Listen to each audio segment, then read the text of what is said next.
গোটা পৃথিবী হতবাক। ফাঁসির রায় শুনে মানুষ তো কান্না করে, আফসোস করে, পরিতাপ করছে। এই যুবকরা হাসে কেন? এই যুবকরা হাসছে তৃপ্তির হাসি। এই যুবকরা জানে নবী প্রেমে উদ্বুদ্ধ হয়ে রাসূলের দুশমনকে জাহান্নামে পাঠিয়ে দেওয়ার অপরাধে ফাঁসির মঞ্চেও যদি দাঁড়িয়ে যেতে হয়, হাসতে হাসতে ফাঁসির রশি গলায় নেব, কিন্তু নাস্তিক মুরতাদের সাথে আপোষ করতে রাজি নই। উচ্ছ্বসিত কণ্ঠে, খুশি মনে, মন প্রাণ উজাড় করে আল্লাহ সুবহানাহু ওয়া তাআলার শেখানো ভাষায় শুকরিয়া আদায় করছি। জবান ছেড়ে দিয়ে সকলে একযোগে বলছি আলহামদুলিল্লাহ। রব্বানা লাকাল হামদ হামদান কাসীরা তাইয়িবান মুবারাকান ফীহি। রব্বানা লাকাল হামদু কামা ইয়ানবাগী লিজালালি ওয়াজহিকা ওয়া আযীমি সুলতানিকা। আল্লাহ সুবহানাহু ওয়া তাআলা আজকে তাফসীরুল কোরআন মাহফিলকে কবুল করুন। হিলফুল ফুজুল গার্মেন্টস শ্রমিক যুব সংঘকে আল্লাহ পাক কিয়ামত পর্যন্ত কবুল করুন। সংগঠনের সভাপতি, সেক্রেটারি, কোষাধ্যক্ষ, সদস্যবৃন্দ, মুহিব্বিন, মুতাআল্লিকিন, সংশ্লিষ্ট ব্যক্তিবর্গ সকলকে আল্লাহ পাক দ্বীনের জন্য কবুল করুন। গার্মেন্টসে চাকরি করে, অক্লান্ত পরিশ্রম করে বছরান্তে এমন একটি মাহফিল উপহার দেওয়া, এটা ইমানদার হওয়ার একটা বড় আলামত, ঠিক কিনা? এই সংগঠনের সেক্রেটারি, সভাপতি এবং সদস্যবৃন্দ যাদেরকে আমি দেখেছি, অধিকাংশের মুখে দাড়ি, আলহামদুলিল্লাহ। মাথায় টুপি ব্যবহার করছেন, সুন্নতি পোশাক তারা পরিধান করছেন, আলহামদুলিল্লাহ। তারা সুন্নাহর আলোকে নিজের জীবনটাকে আলোকিত করছেন। যারা শ্রমিক হন তাদেরকে ছোট করা কিংবা হেয় প্রতিপন্ন করার কোনো সুযোগ নাই। নবী করিম সাল্লাল্লাহু আলাইহি ওয়াসাল্লাম বলেছেন, আল কাসিবু হাবিবুল্লাহ, সহস্তে যারা কামাই করে খায় তারা হচ্ছে আল্লাহর দোস্ত। শ্রমিকরা আল্লাহর বন্ধু। সুতরাং আল্লাহ পাক যেন এই বন্ধুত্বের মর্যাদা আপনাদেরকে রক্ষা করার তৌফিক দান করেন। হাজার হাজার মানুষ কোরআন শোনার জন্য আমরা এসেছি। কোরআন একটা আলোকবর্তিকা, হেদায়েতের বাস্তব নমুনা। কোরআন মানুষকে সঠিক পথের দিশা দেয়। কোরআন সমাজের সমস্ত অন্যায় দূর করার ক্ষেত্রে সর্বাধিক শ্রেষ্ঠতম বিশুদ্ধ ভূমিকা পালন করে। কোরআন মানুষকে যে পথের দিশা দেয় তা সংশয় মুক্ত, সন্দেহ এবং ত্রুটি মুক্ত, কালিমা মুক্ত। কারণ কোরআন নাজিল করেছেন কে? আল্লাহ। সবাইকে প্রাণ খোলা জবাব দিতে হবে, কোরআন নাজিল করেছেন কে? আল্লাহ। কোরআনের মধ্যে কি পরিবর্তন হবে? না। পরিবর্ধন হবে? না। এই কোরআনকে বিকৃত করা যাবে? না। কোরআন বিকৃত করা যাবে না। ১৫০০ বছর আগে যখন সমাজের বাবারা তাদের মেয়েদেরকে নিজের হাতে জীবন্ত মেয়েকে দাফন করেছে,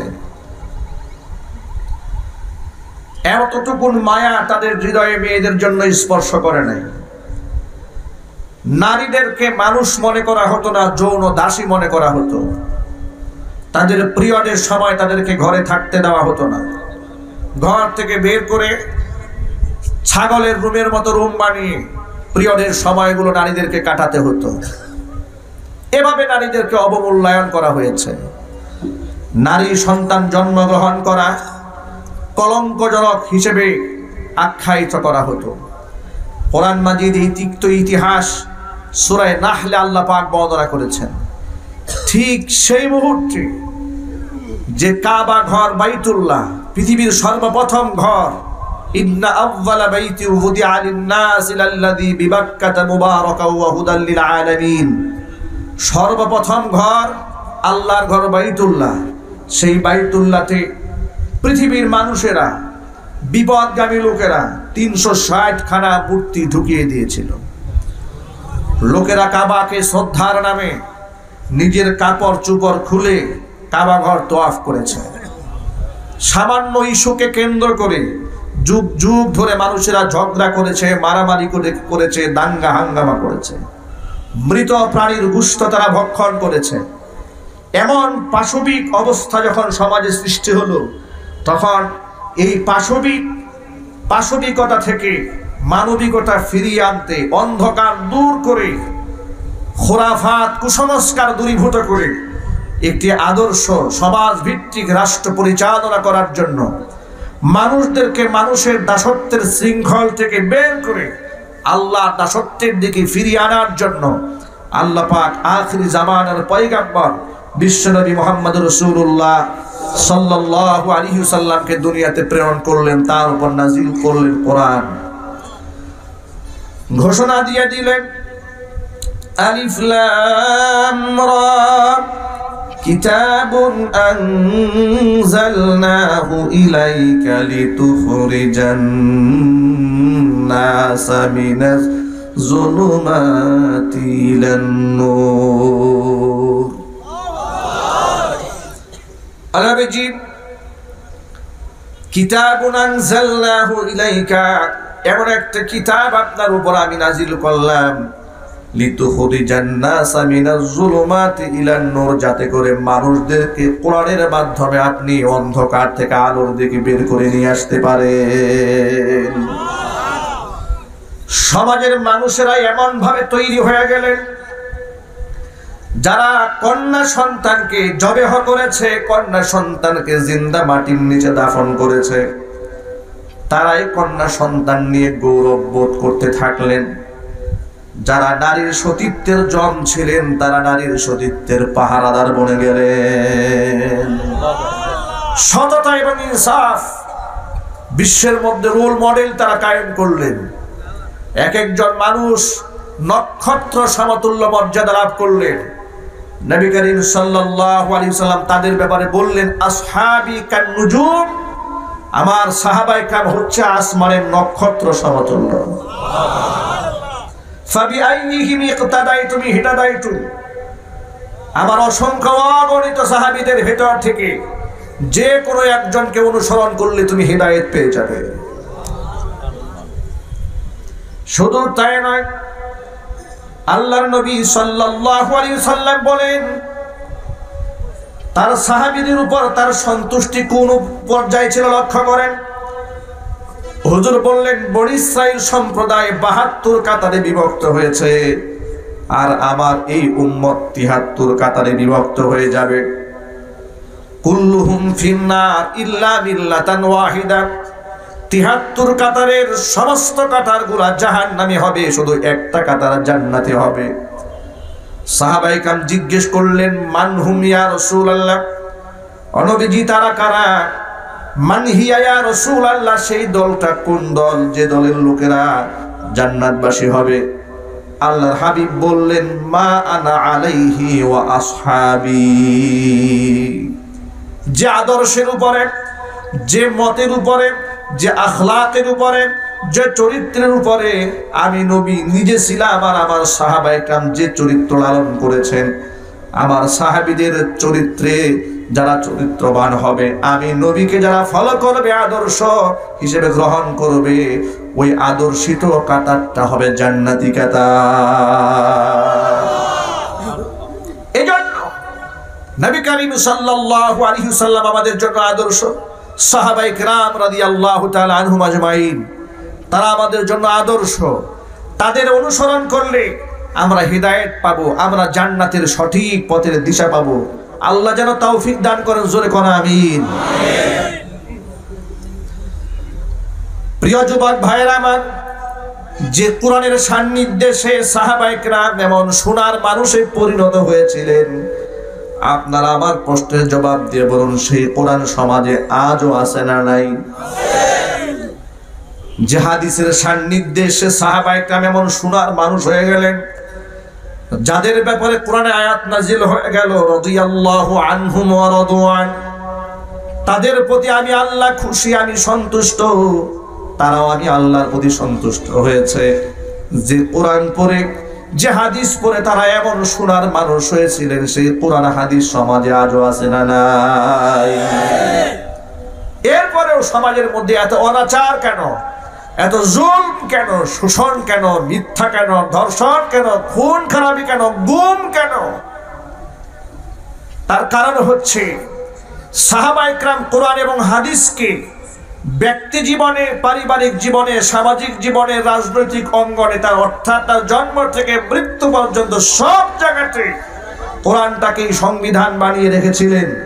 আর বর্তমান সমাজের অধিকাংশ মুসলমান কোরআনটাকে সর্ব জায়গায় সংবিধান মানে না। জোরে বলুন ঠিক কিনা? কোরআনকে সংবিধান মানে মসজিদের চার দেয়ালের ভেতরে, মাহফিলের প্যান্ডেলে, খানকা শরীফে, মাদ্রাসার চার দেয়ালের গণ্ডির ভেতরে ইসলামকে সীমাবদ্ধ করে দিয়েছে। জীবনের বৃহৎ অংশে মানুষ ইসলামকে ভুলে গিয়েছে বলে পদে পদে মুসলিমরা লাঞ্ছিত হচ্ছে, অপমানিত হচ্ছে। আবার জীবনের সকল ক্ষেত্রে ইসলামিক স্লোগান যেন মুসলমান দিতে না পারে। সকল অঙ্গনে ইসলাম, রাজনৈতিক অঙ্গনে ইসলাম, ব্যবসায়িক অঙ্গনে ইসলাম, চাকরি অঙ্গনে ইসলাম, এই সমস্ত কথা যখন আমরা বলি তখন সমাজের কিছু অসাধু লোক আছেন, তারা বলেন হুজুর ওয়াজ করেন, নামাজ রোজা হজ যাকাতের কথা বলেন, এতেই তো ভালো ছিল। আমরা রাজনীতি করতে গিয়ে কি চুরি করলাম না ডাকাতি করলাম, এই বিষয় নিয়ে হুজুরের এত মাথা ব্যথা কেন? এমন লোক সমাজে নাই? চিল্লাই বলতে হবে নাই? আমি জানতে চাই, যারা রাজনীতি করেন তাদেরকে কোরআনের দরকার নাই? সবাইকে জবাব দিতে হবে। রাজনৈতিক অঙ্গনে কোরআনের দরকার নাই? ব্যবসার অঙ্গনে দরকার নাই? চাকরির অঙ্গনে দরকার নাই? বিচারকের অঙ্গনে দরকার নাই? আদালতে দরকার নাই? পার্লামেন্টে দরকার নাই? কিন্তু সমাজের তথাকথিত বুদ্ধিজীবী আর সুশীল সমাজ আমাদেরকে এই মেসেজ গিলাবার চেষ্টা করছে, রাষ্ট্রের কোনো ধর্ম হতে পারে না। এই কথা বলে কিনা? রাষ্ট্রের নাকি কোনো ধর্ম হতে পারে না। বলে ধর্ম যার যার ব্যক্তিগত ব্যাপার, রাষ্ট্রের কোনো ধর্ম নাই। আমি বলি, রাষ্ট্রের যদি ভাষা থাকতে পারে, রাষ্ট্রের যদি ফুল থাকতে পারে, ফল থাকতে পারে, রাষ্ট্রের ধর্মও থাকতে হবে। এই জন্য মুসলমানের ঘরে জন্ম হওয়ার পরে রাষ্ট্র ধর্ম ইসলাম থাকবে, এ কথা যে মুসলমান মানতে নারাজ, আমি তাকে মুসলমান বলতেও নারাজ। মুসলিম হয়ে থাকলে জীবনের সকল ক্ষেত্রে ইসলামটাকেই সামনে রাখতে হবে, কারণ আমার জীবনের যে ইসলামকে আমি বেশি ভালোবাসি। চিল্লাই বলো ঠিক কিনা? প্রিয় যুবক ভাইয়েরা আমার, সমাজের মধ্যে পাশবিকতা কিভাবে দূর হবে লক্ষ্য করেন। চোখের সামনে আমরা দেখতে পাই ব্রিটিশের কালো আইন বাংলাদেশে বাস্তবায়িত হওয়ার কারণে নাস্তিকেরা, খুনিরা, ডাকাতেরা মামলার জামিন পেয়ে যায়, আর আশিকে রসুলদের ফাঁসির রায় হয়ে যায়। বাস্তবতা আছে না নাই? চিল্লাই বলে। কালো আইনের কারণে ৯৫% মুসলমানের দেশে কোরআন দিয়ে কেন বিচার ব্যবস্থা চলবে না? কোরআন দিয়ে সমাজ কেন চলবে না? মুসলমানকে কোরআনের পক্ষে কথা বলতেই হবে। চিল্লাই বলো ঠিক কিনা? মুসলমানেরা, অভিজিৎ রায় নামক এক কুলাঙ্গার আমার নবীকে অকথ্য ভাষায় গালিগালাজ করেছে, রসুলের বিবিগণের চরিত্র নিয়ে কথা বলেছিল, যার কারণে বাংলাদেশের কিছু তাওহীদি মুসলমান রসুল প্রেমিক বরদাস্ত করতে না পেরে ওদেরকে জাহান্নামের টিকিট ধরিয়ে দিয়েছিল। কথা কোন ঠিক কিনা? ব্যক্তিগত আক্রোশ ছিল না, নিজের জায়গা জমি নিয়ে আক্রোশ ছিল না, রাজনৈতিক কোনো দ্বন্দ্ব ছিল না। তাহলে এই অভিজিৎ রায় নামক কুলাঙ্গারটাকে কেন পাঠাইয়া দিল জাহান্নামে? তার কারণ নবী প্রেমিকরা বরদাস্ত করতে পারে নাই যে আমি জিন্দা থাকবো আর আমার রসুলকে গাল বন্ধ করা হবে। এটা তো কোনো মুসলমান সহ্য করার কথা নয়। জুড়ে বলেন ঠিক কিনা? জাহান্নামে যখন পাঠিয়ে দিয়েছে, গ্রেফতার তাদেরকে করা হলো। কয়েকদিন আগে রায় দেওয়া হয়েছে। তাদেরকে যখন ফাঁসির রায় শোনানো হচ্ছিল, তখন এই ছেলেগুলা আদালত প্রাঙ্গণ থেকে ফাঁসির রায় শুনে হাসতে হাসতে বের হয়ে যায়। অবাক পৃথিবী তাকিয়ে রয় ফাঁসির রায় শুনে। যুবকরা কি করে হাস্যোজ্জ্বল হয়, গোটা পৃথিবী হতবাক। ফাঁসির রায় শুনে মানুষ তো কান্না করে, আফসোস করে, পরিতাপ করছে। এই যুবকরা হাসে কেন? এই যুবকরা হাসছে তৃপ্তির হাসি। এই যুবকরা জানে নবী প্রেমে উদ্বুদ্ধ হয়ে রাসূলের দুশমনকে জাহান্নামে পাঠিয়ে দেওয়ার অপরাধে ফাঁসির মঞ্চেও যদি দাঁড়িয়ে যেতে হয়, হাসতে হাসতে ফাঁসির রশি গলায় নেব, কিন্তু নাস্তিক মুরতাদের সাথে আপোষ করতে রাজি নই।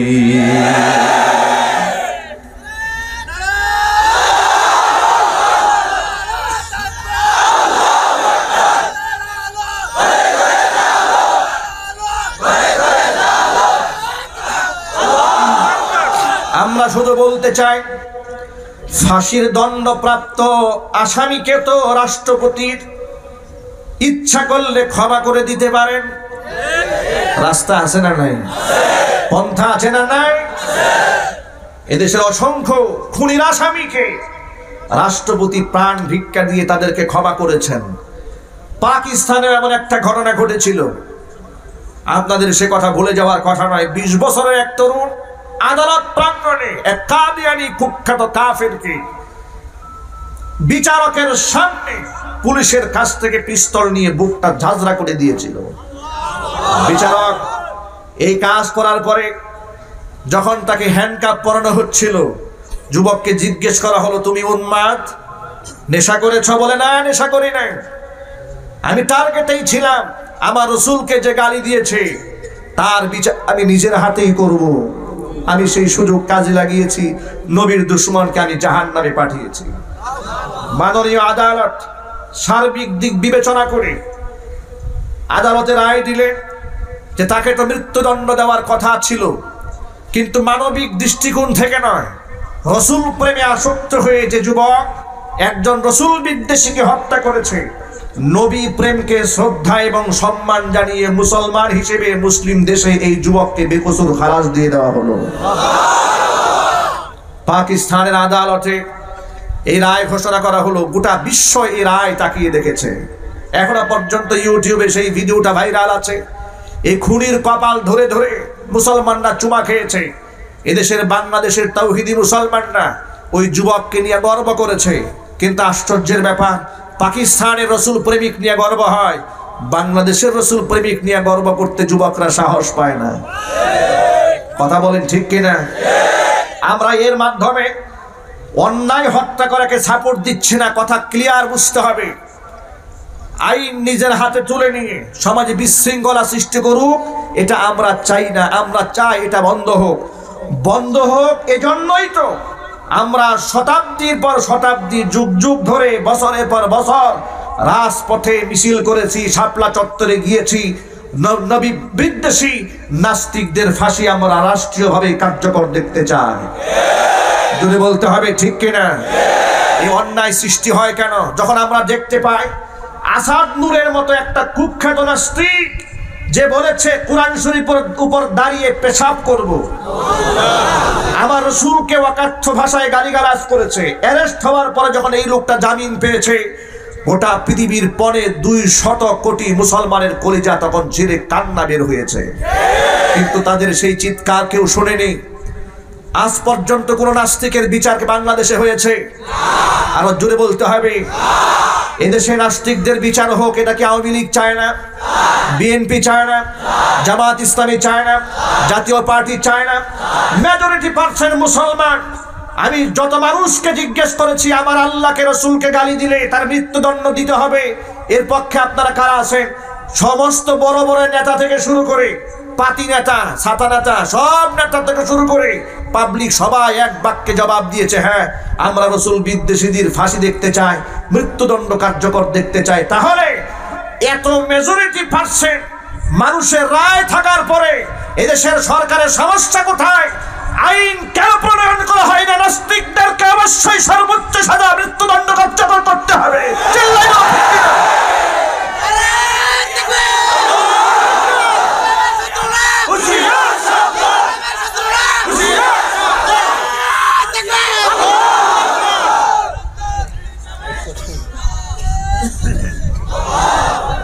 জন্য আমি আমার সকল ভাইদেরকে বলি, ভাইয়েরা আমার, অন্যায়, হত্যা, বিশৃঙ্খলা আমরা কেউ পছন্দ করি না, ঠিক কিনা? ঠিক কিনা? কিন্তু বিশৃঙ্খলা যে ব্যক্তি সৃষ্টি করবে তাকেও যে আবার জামাই আদর করা হবে, আমরা কিন্তু সেটাও বরদাস্ত করব না। প্রিয় যুবক ভাইরা আমার, ইসলামটাকে সকল ক্ষেত্রে আদর্শ মানতে হবে। ইসলামের চেয়ে উৎকৃষ্ট আদর্শ পৃথিবীতে আর নাই। ইসলামের মধ্যে রয়েছে ভালোবাসা, ইসলামের মধ্যে রয়েছে মমত্ববোধ। আজকে বাংলাদেশের চিত্র তাকায় দেখেন, বেহায়াপনা, অশ্লীলতা কোন পর্যায়ে দাঁড়িয়েছে। যখনই কোনো দিবস দেখা যায় বাংলাদেশে, সে দিবসটা যে দিবসই হোক না কেন, এমনকি শোক দিবসও যদি হয়, সেখানে ফুলের ছড়াছড়ি দেখা যায়। কেন এগুলো বাড়ছে? কেন এগুলো উস্কাচ্ছে? কারা কারা আমার তরুণ প্রজন্মকে জাহান্নামের দিকে ঠেলে দিচ্ছে? আমার মায়েদেরকে, বোনদেরকে নারী অধিকারের নামে, সম অধিকারের নামে নারীদেরকে রাস্তায় কারা বের করছে? কারা তাদেরকে বেপরদায় নামিয়ে অবৈধ ফ্রি মিক্সিং, গার্লফ্রেন্ড বয়ফ্রেন্ড সম্পর্কে জড়িয়ে দিয়ে প্রমোট করে এদেরকে জাহান্নামের পথে ধাবিত করছে? ওরা কারা? ওদের লাগাম টেনে ধরা উচিত, ঠিক কিনা? আচ্ছা, আপনারা বলেন, এই দেশে যারা বুদ্ধিজীবী যারা আছে, যাদের পরামর্শ নিয়ে রাষ্ট্র পরিচালিত হয়, এই বুদ্ধিজীবীরা কোনোদিন টেলিভিশন টক শোতে পর্দার পক্ষে কথা বলেছে? জোরে বলেন। দাড়ির পক্ষে কথা বলেছে? টুপির পক্ষে কথা বলেছে? কোন আলেমের প্রশংসা করেছে? কেন করা হয়নি? আলেমরা দেশে অবদান রাখেনি? জোরে বলতে হবে। এদেশে মুসলমানদের অবদান নাই? মসজিদ মাদ্রাসার অবদান নাই? এর প্রশংসা করা হয় না কেন? মিডিয়াগুলো ভুল মেসেজ দিয়ে দিয়ে মানুষদেরকে, দাড়ি টুপিওয়ালাদেরকে সন্ত্রাসী, জঙ্গি, উগ্র, মাস্তান ইত্যাদি রূপে জাতির সামনে তারা প্রেজেন্ট করতে খুব মজা পায়। ওরা 71 টেলিভিশন, ডিবিসি চ্যানেলে ওদের হাতে কফি ধরিয়ে দেওয়া হয়, গরম গরম কফি খায়, আর ইসলামের বিরুদ্ধে গরম গরম বাস দেয়। এর কারণটা কি? এর জবাবদিহিতা নাই কেন? কেউ এই ব্যাপারে কোনো ভূমিকা রাখছে না কেন? নীরব কেন সকলে? আর আমরা যখন ওদের এই সমস্ত অন্যায়, অশ্লীলতা দেখে যখন আমরা প্রতিবাদ মুখর হই, তখন এদের মাথা নষ্ট হয়ে যায়। এই তো হুজুর তো উস্কানিমূলক কথা বলে, এই হুজুর তো গরম গরম কথা বলে, একটু মিষ্টি মিষ্টি সুরে কথা বললে কি সমস্যা হতো? বাস্তবতা আছে না নাই? ও যুবক ভাইয়েরা আমার, আমরা চাই এ দেশটা ধর্ষণ মুক্ত হোক, আমরা চাই এ দেশটা সুদ মুক্ত হোক, আমরা চাই এ দেশটা ঘুষ মুক্ত হোক, আমরা চাই এ দেশটা জিনা বদমাশি মুক্ত হয়ে যায়। আমরা চাই না আমাদের যুবকের পকেটে পকেটে ইয়াবা ট্যাবলেট থাকুক, এটা আমরা চাই না। গাঁজা থাকবে, এটা আমরা চাই না। মাদক থাকবে, এটা আমরা চাই না। আর এটা তখনই সম্ভব হবে যখন তাদেরকে পরকালীন জবাবদিহিতার কথা তাদেরকে শোনানো যাবে। আল্লাহর ভয় যখন কলিজার মধ্যে ঢুকবে, তারা নিজেরা সতর্ক হয়ে যাবে। এই জন্য সকল ক্ষেত্রে ইসলামটাকে প্র্যাকটিস করতে হবে। ও যুবকেরা আমার, ভাইরা আমার, বোনেরা আমার, ইসলামটাকে যেখানে আপনি ছাড়বেন, সেখান থেকে আপনার লাঞ্ছনা গঞ্জনা শুরু হয়ে যাবে। টাকা দিয়ে আপনি সম্মান রক্ষা করতে পারবেন না। আপনার সমর্থক, ভক্ত, অনুরক্তদেরকে দিয়ে আপনি পিঠ বাঁচাতে পারবেন না যদি ইসলামকে আপনি অগ্রাহ্য করেন, তুচ্ছ তাচ্ছিল্য করেন।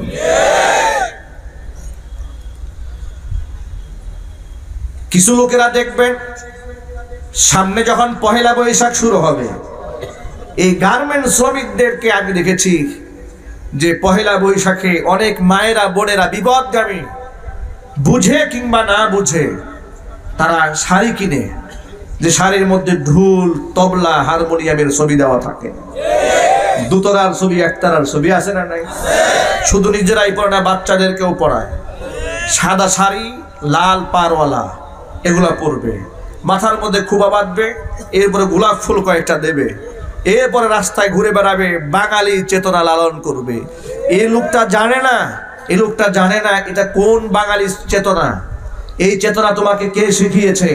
এই চেতনা তোমাকে শিখিয়েছে মুশরিক, মুরতাদ, ইসলাম বিদ্বেষী তথাকথিত সুশীল এবং বুদ্ধিজীবীরা।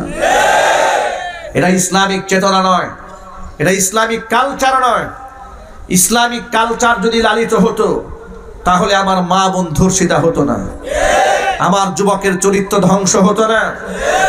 আজকে দেখুন ইয়াবাখুরেরা গোটা বাংলাদেশটাকে ধ্বংস করে দিচ্ছে, মাদক ব্যবসায়ীরা শেষ করে দিচ্ছে। ঢাকা শহরে প্রতিনিয়ত একের পর এক বারের সংখ্যা বেড়ে যাচ্ছে। সে বারে গরিবেরা যায় না, ধনীর দুলাল, ধনীর দুলালি, নাইট ক্লাবে, ডান্স ক্লাবে কারা যায়? শিল্পপতিরা যাচ্ছে, গার্মেন্টস শ্রমিক মালিকরা যাচ্ছে, তাদের সন্তানেরা যাচ্ছে। আমি সব মালিককে খারাপ বলি না, কিন্তু এমন অনেক মালিককে দেখা যায় আঙ্গুল ফুলে কলা গাছ হয়েছে, গরিবের রক্ত শুষে বড় লোক হয়েছে। এক গার্মেন্টসের জায়গায় বছর ঘুরতে না ঘুরতেই 2-3টা গার্মেন্টসের মালিক হয়েছে, কিন্তু সামান্য একটু বিপদ দেখা দিলে গরিবের বেতন দিতে চায় না। চিল্লাই বলো ঠিক কিনা? প্রায় সময় দেখা যায় ঢাকা থেকে ফেরার পথে টঙ্গী, তারগাছ, অমুক জায়গায় তমুক জায়গায় গার্মেন্টস শ্রমিক সড়ক অবরোধ করেছে। কেন ভাই? শ্রমিকদের অবরোধ কেন? জিজ্ঞেস করি কেন? বলো 2 মাসের 3 মাসের বেতন আটকে দিয়েছে, 6 মাসের বেতন দেয় না। এমন নিমুখ হারাম মালিক দেশে আছে না নাই? যদি বলতে হবে আছে না নাই? খোঁজ খবর নিয়ে দেখেন, ওই মালিকের বউ BMW, মার্সিডিজ বেঞ্জের গাড়ি চালায়, ছেলেও চালায় আরেকটা। গরিবের পেটে লাথি মেরে গরিবকে ঠকিয়ে পুলিশ ম্যানেজ করে এদিকে সংসার পাড়ি জমিয়েছে, ইউরোপ আমেরিকায় ঘর বানিয়েছে, বাড়ি বানিয়েছে, কিন্তু সুখ নাই, শান্তি নাই, বউ আরেকজনের সাথে ভাগছে। ঠিক কিনা? ড্রাইভারের সাথে পালিয়েছে, মেয়ে গেছে আরেক গাঁজাখোরের সাথে, ছেলে গেছে আরেক ওই এয়ার হোস্টেজের মতো বিমানবালা নিয়ে আরেকটা ভাগছে। কার বউ আর কার মেয়ে দেখার সময় নাই। চিল্লা বলো ঠিক কিনা? ভাইরা, গরিবকে ঠকিয়ে মানুষকে আঘাত দিয়ে তুমি বড়লোক হয়ে সুখে থাকবে, এটা আরশের মালিক কোনোদিন পছন্দ করবে না। তোমাকে তিল তিল করে জ্বালিয়ে পুড়িয়ে আল্লাহ শেষ করে দেবে।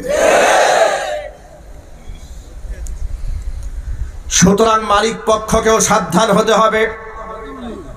বিশ্বনবী সাল্লাল্লাহু আলাইহি সাল্লাম বলেছেন, শ্রমিকের গায়ের ঘাম শুকিয়ে যাওয়ার আগে তার শ্রমের মূল্য হাতে উঠিয়ে দাও।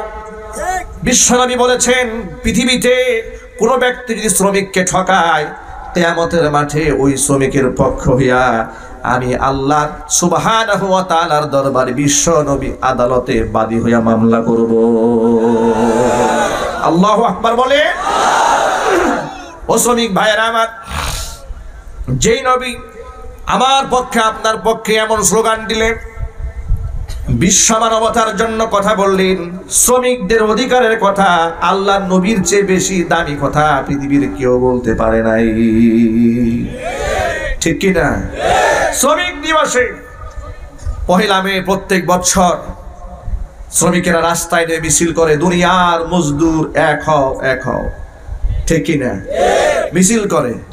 কিন্তু আপনি মিছিল করার আগে একটুখানি ভালো করে জানেন, 1500 বছর আগে বিশ্বনবী আমাদের কলিজার টুকরা নবী আপনার অধিকার প্রতিষ্ঠার কথা বলেছেন। সুতরাং সেই নবীকে মহব্বত করে আমার প্রত্যেকটা কদম চলবে, আমার প্রত্যেকটা স্টেপ চলবে। আমি গার্মেন্টসের শ্রমিক যদিও হই, নামাজ ছেড়ে দেব না। আমি গার্মেন্টসের মালিকও যদি হয়, নামাজ ছেড়ে দেব না। ম্যানেজার যদিও হই, নামাজ ছাড়বো না।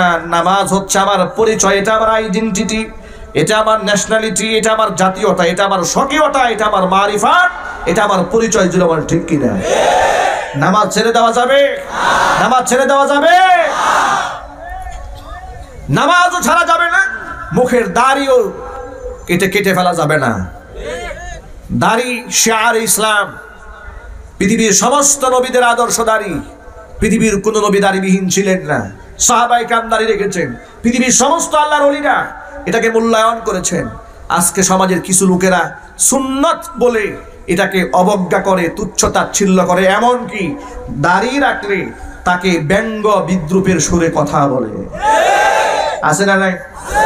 আমার কাছে অনেক শ্রমিকরা নালিশ দিয়েছে যে হুজুর অমুক ফ্যাক্টরিতে চাকরি করি, মুখে দাঁড়িয়ে রেখেছি, আমাকে অকথ্য ভাষায় ম্যানেজার সাহেব, জিএম সাহেব, পিএম সাহেব গালিগালাজ করেছে, কষ্ট দিয়েছে, এমনকি চাকরি থেকেও অব্যাহতি দেওয়ার জন্য তাকে হুমকি দিয়েছে।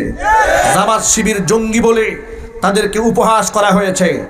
এমন যারা করছেন তারা স্মরণ রাখুন, জাহান্নামে লোকেরা যে কয়েকটা কারণে যাবে তার মধ্যে এটা একটা বড় কারণ, ওয়াকুন্না নাখুদু মাল খায়দিন, উপহাসকারীদের সাথে আপনিও উপহাস করেছিলেন বলে আপনাকে জাহান্নামের আগুনে পুড়তে হবে।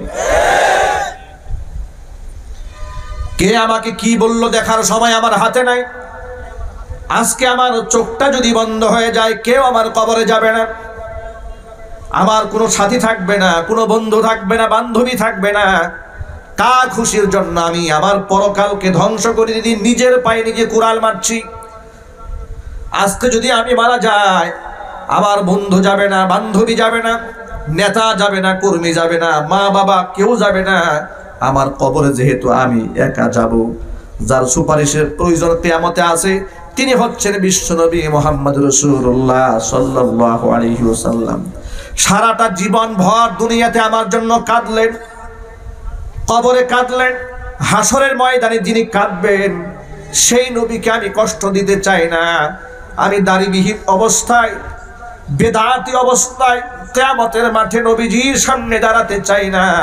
আমি আমার হাবিবের সুন্নাহ নিয়া আমার রাসূলের সামনে আমি দাঁড়িয়ে যেতে চাই।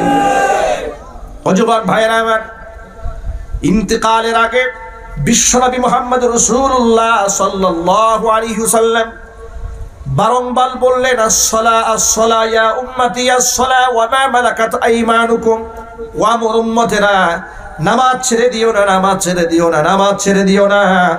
অধীনস্থ দাস দাসীদের সাথে খারাপ ব্যবহার তোমরা করো না। ভাইরা আমার, কিয়ামতের মাঠে সমস্ত নবীরা একটা বাক্য বলবেন, ইয়া নাফসি ইয়া নাফসি। আল্লাহ পাক বলবেন, মুসা রে তোমার কোনো চাহিদা আছে? মুসা বলবে, রব্বুল আলামিন কিচ্ছু চাই না, শুধু আমাকে জাহান্নামের আগুন থেকে বাঁচাও। আদমকে জিজ্ঞেস করবেন, আদম তোমার চাহিদা কি আমার কাছে? আদম আলাইহিস সালাতু ওয়াস সালাম বলবে, রব্বুল আলামিন কিচ্ছু চাই না, কোনো ডিমান্ড নাই, ডিমান্ড একটা, তুমি আমাকে বাঁচাও, আমাকে ভয়াবহ পরিস্থিতি থেকে আমাকে উদ্ধার করো। ইব্রাহিম আলাইহিস সালাতু ওয়াস সালাম বলবেন, ডিমান্ড কিচ্ছু নাই, শুধু আমাকে বাঁচাও। এভাবে সমস্ত নবীরা বলবে, আমাকে বাঁচাও। সর্বশেষ মুহাম্মদ রাসূলুল্লাহ সাল্লাল্লাহু আলাইহি ওয়াসাল্লামকে ডাকবেন, আর মাঠের এক কর্নার থেকে জবাব আসবে, উম্মতি ইয়া উম্মতি। এভাবে হুজুর যখন কান্নায় ভেঙে পড়বেন, আল্লাহ সুবহানাহু ওয়া তাআলা বলবেন, হাবিব আপনি কাঁদবেন না, আজকে আপনাকে আমি আল্লাহ খুশি করে দেব। ওয়ালা সাউফা ইউতিকা রাব্বুকা ফাতারদা। ভাইরা আমার, আল্লাহ রাব্বুল আলামিন বলেন, আপনাকে এই পরিমাণ আপনার চাহিদা পূরণ করে দেওয়া হবে যে আপনি খুশি হয়ে যাবেন। আল্লাহর নবী আল্লাহর কাছে ডিমান্ড করে বলবেন, রব্বুল আলামিন আমার একজন উম্মত জাহান্নামে থাকা অবস্থায় আমি নবী খুশি হতে পারবো না। আমাকে যদি খুশি বানাতে চাও, আমার উম্মতকে জাহান্নাম থেকে মুক্ত করে জান্নাতে ঢুকায় দাও। ভাইরা আমার, এভাবে যে উম্মতের জন্য নবীজি হাসরের ময়দানে কাঁদবেন আর ডিমান্ড করবেন, কোন জ্ঞানে, কোন আকলে, কোন মেজাজে সেই রাসূলের আদর্শ ছেড়ে দিয়া নাস্তিকবাদের আদর্শ আমরা গ্রহণ করেছি। খেলোয়াড়ের জার্সি গায়ের মধ্যে উঠিয়েছি, লজ্জা হয় না? নায়কের স্টাইলে চুল কেটেছি, লজ্জা হয় না? বিশ্বনবী মুহাম্মদ রাসূলুল্লাহ সাল্লাল্লাহু আলাইহি ওয়াসাল্লামের আদর্শ বাস্তবায়ন করে দাড়ি রাখলে, টুপি পরলে, নামাজ পড়লে লজ্জা হবে কেন? মেসিকে মোহাব্বত করে মেসির জার্সি গায়ে দিয়েছে, 10 নাম্বার প্লে কার্ড নিজের পিঠের মধ্যে বহন করে বেড়াচ্ছে, ওর লজ্জা হয় না? রোনালদোকে দেখে দেখে মাথার চুল কামাই ফেলেছে, ওর লজ্জা হয় না? ক্রিকেটারকে দেখে ক্রিকেটারের মতো জার্সি পরেছে, তার লজ্জা হয় না? দুনিয়ার এই সমস্ত নাপাক নারী লোভী মানুষদেরকে দেখে যদি তুমি তাদের মতো অনুসরণ করতে চাও, লজ্জা না হয়? বিশ্ব মানবতার কান্ডারি দুজাহানের বাদশা ইমামুল মুরসালিন রাহমাতুল লিল আলামিন মুহাম্মদ রাসূলুল্লাহ সাল্লাল্লাহু আলাইহি সাল্লামের আদর্শ গ্রহণ করবে, তোমার লজ্জা হবে কেন? লোকেরা বলবে তোকে তো জঙ্গি জঙ্গি লাগে, মৌলবি লাগে, ঘটনা কি? তুই তো বদলায় গেলি। নানাভাবে আপনাকে কষ্ট দেবে, কথা বলবে। এমন সাত কথা লোকের অভাব কি সমাজে আছে নাকি? অভাব নাই। দেখবেন কত রকম কথা বলবে, এদের কথাকে কানে নেবেন না। একটা হাদিস আপনাদেরকে স্মরণ করাই দিই। আল্লাহর নবীর একজন বয়োজ্যেষ্ঠ সাহাবী, নাম তার সালমান ফারসি রাদিয়াল্লাহু তাআলা আনহু, এক দস্তরখানায় বিদেশি মেহমানদের সাথে খানা খেতে বসেছেন। খানা খাচ্ছেন, এমন সময় লুকমার কিছু অংশ হাত থেকে পড়ে গেলে সালমান ফারসি রাদিয়াল্লাহু তাআলা আনহু সে অংশটা পরিষ্কার করে তুলে খেয়ে ফেললেন। পাশের সাথী যিনি ছিলেন, খাদেম ছিলেন, বললেন, হুজুর আপনি তো এই কাজটা না করলেও পারতেন। বিদেশি মেহমানরা এটা আয়েব মনে করে, দোষ মনে করে, মনে মনে ভাবতে পারে মুসলমানরা কত ছোট লোক, খাবার একদম কুড়িয়ে খাচ্ছে, কত ছোট লোক, কত ছোট মাইন্ডেড, এটা ভাবতে পারে। এই কাজটা না করলেও পারতেন। সালমান ফারসি রাদিয়াল্লাহু তাআলা আনহু জবাব দিয়ে বলছেন, আতরুকু সুন্নাত হাবিবি সাল্লাল্লাহু আলাইহি ওয়াসাল্লাম লিহাউলাইল হুমাকা, এই সমস্ত বেউকুফদের কারণে কি আমি আমার হাবিব সাল্লাল্লাহু আলাইহি ওয়াসাল্লামের সুন্নতকে ছেড়ে দেব নাকি? এই জবাবটা হচ্ছে বিশ্বের সমস্ত মুসলমানদের জবাব। কে আমাকে কি বললো, কোন পাগলে ছাগলে, কোন ইসলাম বিদ্বেষে আমাকে নিয়ে হিট করেছে, আমাকে আঘাত করেছে, এগুলা দেখার সময় আমার হাতে নাই। আমি আমার জীবন থাকতে রাসূলের সুন্নাহর বিরুদ্ধে কোনো কাজ করব না। চিল্লায় বলো ঠিক কিনা? সমাজ সুন্দর হয়ে যাবে। মা বোনদেরকে বলছি, মা বোনেরা, হিজাব পরে পর্দা করে যখন আপনি চলবেন, দেখবেন কত লোকে আপনাকে কত রকম কথা বলবে। বান্ধবীরা উপহাস করবে, বলবে এটা আবার কোন হুজুরনি হয়ে গেলা তুমি, আছে না নাই? তুমি তো হুজুরনি হয়ে গেলা, রাবিয়া বসছে নাকি, এরকম বলে বলে আপনাকে উপহাস করবে। মা বোনদেরকে বলবো, মায়েরা বোনেরা, পর্দা আপনার অহংকার, পর্দা আপনার অলংকার, পর্দা আপনার রক্ষা কবচ। আপনি পর্দা করে চলবেন, সম্মান বাড়িয়ে দেবেন কে? যে জিনিস সহজে আর সস্তায় পাওয়া যায় তার দাম থাকে না। আমি বহুবার কথা বলেছি, ছাগলের দাম কম, হরিণের দাম বেশি। ছাগল এভেলেবেল পাওয়া যায়, দাম নাই। লোক ছাগল দিয়ে গালি দেয়, বলে তুই একটা ছাগল। প্রতিপক্ষ জবাব দিয়ে বলে তুই একটা রাম ছাগল, ঠিক কিনা? কিন্তু বলে না তুই একটা হরিণ। হরিণ প্রশংসার ক্ষেত্রে ব্যবহার করে, তোকে দেখতে দারুণ লাগছে, তোর চোখ দুটো টানা টানা হরিণের মতো, ঠিক কিনা? দাম বেড়েছে, অ্যাভেলেবেল পাওয়া যায় না। বনে জঙ্গলে থাকে যে সমস্ত নারীরা সহসায় নিজেকে পরপুরুষের সামনে বিলীন করে দিয়েছে, এগুলা ছাগলের মতো নিজের দাম নিজেই কমিয়ে ফেলেছে। পর্দায় থাকেন, আকর্ষণ বাড়বে। যৌতুক দিয়ে আপনার বিবাহ করতে হবে না, মহারণা দিয়ে, সম্মানের সাথে, রানীর মর্যাদা দিয়ে দিনদার পাত্র আপনাকে খুঁজে বেড়াবে। আর যদি নিজেকে বেশি স্মার্ট বানাতে চান, পশ্চিমা কালচার কিংবা পার্শ্ববর্তী দেশ ভারতে মুশরিকদের কালচার লালন করে পহেলা বৈশাখে এসব বৈশাখে নিজেকে যদি মেলে ধরেন, তাহলে দেখবেন রাস্তায় রাস্তায় ধর্ষিতা হয়ে কুকুরের মতো পড়ে থাকতে হবে। হাহুতাশ করে কোনো লাভ নাই। বাস্তবতাকে অস্বীকার করা যাবে না। বাস্তবতাকে অস্বীকার করার কোনো ওয়ে নাই, কোনো রাস্তা নাই, কোনো সুযোগ নাই। যদি আপনি কলা এখানে খুলেন, এখানে মাছি পড়বে, এটা একটা স্বাভাবিক ব্যাপার, ঠিক কিনা? এক দোকানদার ভাবলেন আমি একটু অফার দিয়ে দেই মানুষের জন্য, এখানে শিলা কলা কিনতে পাওয়া যায়। উনি বেশ কলাগুলা ছিলে দোকানের সামনে দিয়ে রাখছে, আর পাশের দোকানে বেচারা রোদ্রে পড়ে বৃষ্টিতে ভিজে কলা সব বিক্রি করে ফেলেছে। আর যিনি মানবতার কল্যাণে আরো অ্যাডভান্স করে সহজ বানিয়ে কলাগুলো ছিলে রেখেছে, সারাদিন বসে আছে, এই খাবার কেউ নেয় না, এই খাবার কেউ খায়ও না। বিকালবেলায় রিক্সাওয়ালা মনে মনে ভাবে 500 টাকার কলা কিনলাম, সারাদিন খুলে বসে রইলাম, এই কলা কেউ নিল না। এখন এই কলার কি অবস্থা হবে? পাবলিক ডাকে যে ভাই আমার কলা নিয়ে যান, কেউ নেয়ও না, ময়লা হয়ে গেছে। এখন মনে মনে ভাবে যে এই কলা যে 500 টাকা দিয়ে কিনলাম, 2 টাকা তো লাভ হলোই না, উল্টা যে এই কলা ডাস্টবিনে নিয়ে ফেলবো আরো 20 টাকা খরচ হবে। কথা কন ঠিক কিনা? কি বড় মুসিবত হয়ে দাঁড়িয়েছে। এজন্য খুব সহজে বুঝতে হবে, নিজের মা, নিজের বউ, নিজের স্ত্রীকে সসম্মানে বা ইজ্জত পর্দায় আবৃত করে রাখতে হবে। এর মধ্যেই রয়েছে নারীদের সম্মান এবং মর্যাদা। বেপর্দায় নারীর কোনো সম্মান আছে নাকি? বেপর্দায় নারীর কোনো মর্যাদা আছে? কোনো মর্যাদা নাই। নারীদেরকে আরেকটা কথা বলবো, স্বামীর প্রতি শ্রদ্ধাশীল হন, স্বামীর প্রতি সম্মান প্রদর্শন করুন।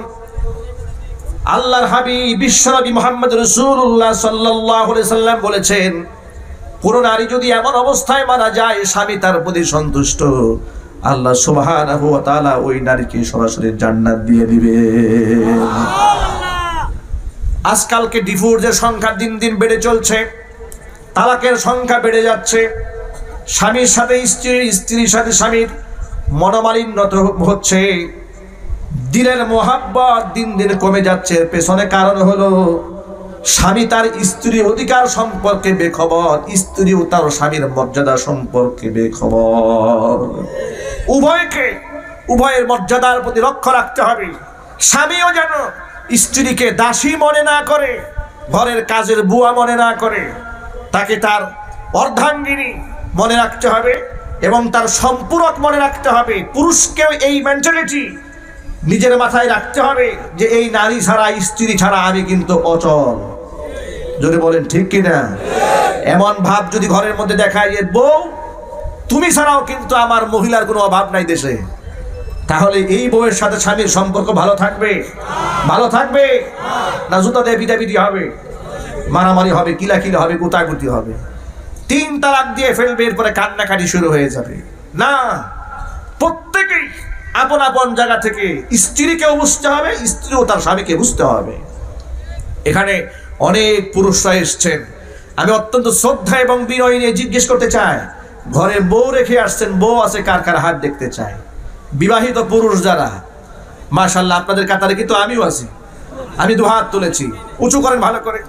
মাশাআল্লাহ মাশাআল্লাহ, আমাদের জুয়েল মন্ডল ভাই আমার অত্যন্ত ভালোবাসার পাত্র, তিনি চলে আসছেন। মাছটা খুলে বসে থাকলেও অসুবিধা নেই, চেহারা সুন্দর, সবাই একটু দেখুক। ভাইরা আমার হাত নামান। আর অবিবাহিত যারা এখানে এসছেন, বিবাহ করেননি, হাত তোলেন দেখি। মাশাআল্লাহ, অবিবাহিতদের সংখ্যা তো একদম কম নয়, ভালোই আছে, মাশাআল্লাহ, হাত নামান। যারা বিবাহ করেননি অতি সত্বর বিয়ে করে ফেলবেন। বিবাহ দেরি করা যাবে না, খুব তাড়াতাড়ি দিনদার পাত্রী দেখে বিয়ে করে ফেলো। নিয়ত আছে তো নাকি? আল্লাহ সুবহানাহু ওয়া তাআলা কবুল করেন। মোহর না দিয়ে সসম্মানে রানীর মর্যাদা দিয়ে স্ত্রীকে উঠায় আনবেন। যৌতুক দাবি করবেন না, যৌতুক খাওয়া হারাম, শুকরের মাংস খাওয়া যেমন হারাম। এই কথাটা মনে থাকবে।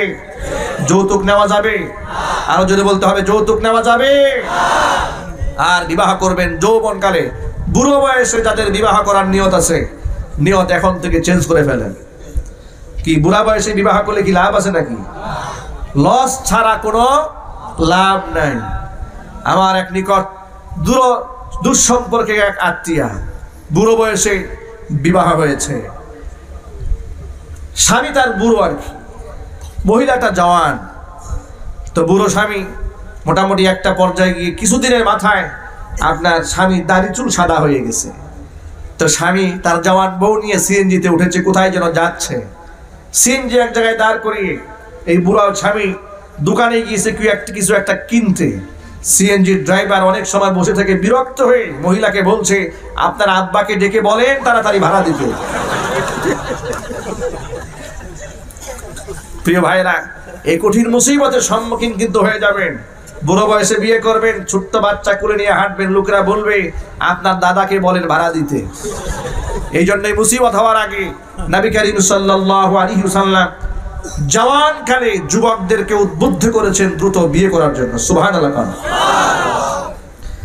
বিশ্বনবী সাল্লাল্লাহু আলাইহি ওয়াসাল্লাম হুজুর বলেন, ইয়া মাশারাশ শাবাব, এই যুবকেরা, মান ইসতাতা মিনকুমুল বাআতা ফালিয়াতাজাওয়াজ, বিবাহ করার সামর্থ্য যাদের আছে, মহারণা দেওয়ার টাকা পয়সা যার আছে, সে যেন বিয়ে করে নেয়। বিয়ে করলে লাভ কি? আল্লাহর নবী নিজেই ফায়দা বর্ণনা করে বলছেন, ফা ইন্নাহু আগাদ্দু লিল বাসারি ওয়া আহসানু লিল ফারাজি। বিবাহ করলে লজ্জাস্থানের হিফাজত হবে, চোখের হিফাজত হবে, সুতরাং তোমরা বিবাহ করে ফেলো।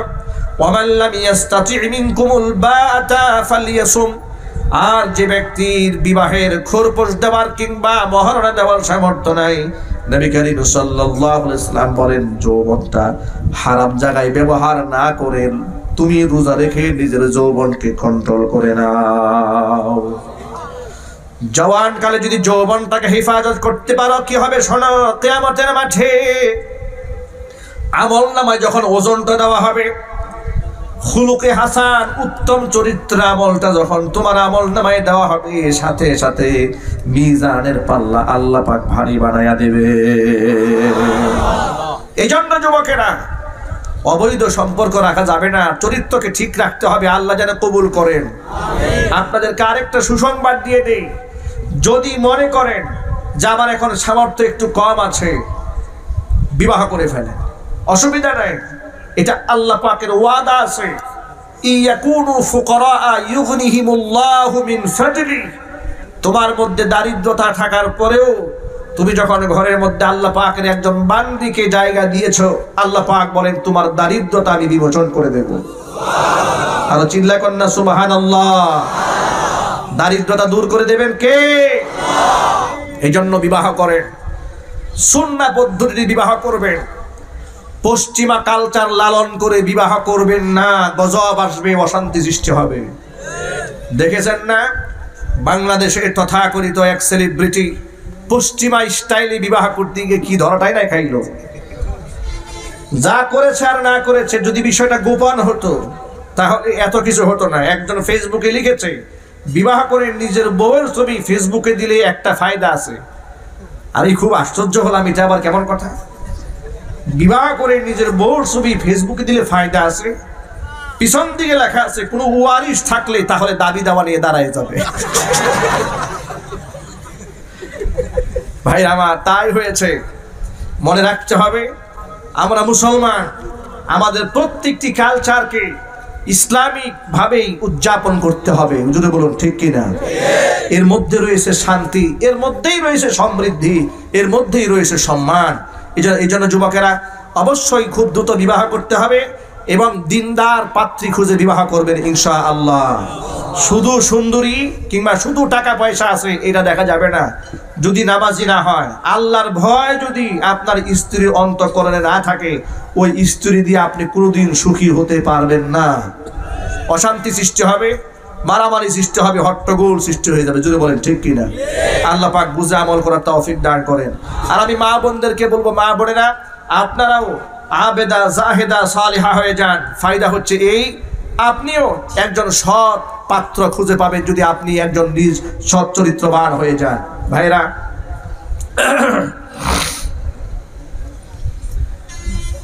উত্তম পুরুষের জন্য উত্তম নারী, উত্তম নারীর জন্য উত্তম পুরুষ, খবিসা নারীর জন্য খবিস পুরুষ, আর খবিস পুরুষের জন্য খবিসা নারী। এই ফয়সালা কার? এই ফয়সালা কার? সুতরাং আসুন নিজেদেরকে শুধরায়, নিজেদেরকে বদলায়। আপনারা এত বিশাল আয়োজন করেছেন, অসংখ্য মানুষ আপনারা এখানে এসেছেন। যদি আমরা একটা পণ গ্রহণ করতে পারি যে মৃত্যু পর্যন্ত রাসূলের সুন্নাহ বিরোধী কোনো কাজ আমরা করব না ইনশাআল্লাহ, ওয়াদা করতে পারবেন? কারা কারা পারবেন? হাত দেখতে চাই।